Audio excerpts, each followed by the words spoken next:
first of all, the government will introduce new laws banning hateful symbols and giving police greater powers to remove face coverings during public assemblies and demonstrations. The government will examine additional measures to further crack down on hateful slogans. Monday's legislation will make it a specific offence under New South Wales law to publicly display... I'll start that again.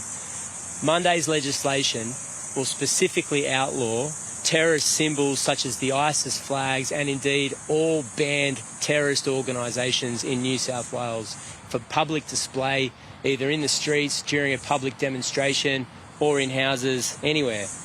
The legislation will give police more powers to require someone suspected of committing an offence during a public assembly to remove face coverings. Currently, removal can only be required if they believe that the person's identity or the person is in the midst of committing an indictable offence. We'll change the law so it can be for any offence, which is particularly important in the context of clamping down on hate speech so that police can be in a position to identify who is responsible for offensive conduct, hateful slogans or racist behaviour. We'll also make it very clear that horrific recent events have shown that the chant globalize the intifada is hate speech and it encourages violence in our community.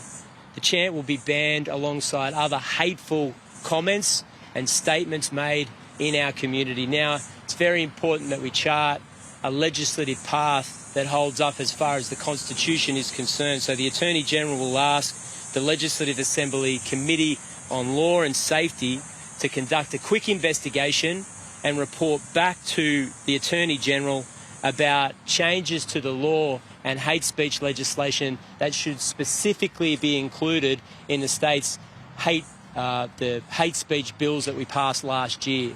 Now, this process is important because we need to make sure that if it's subject to a constitutional challenge in the High Court, it's very clear that we've followed a process by which a committee has investigated it, spoken to stakeholders and recommended changes to the New South Wales government.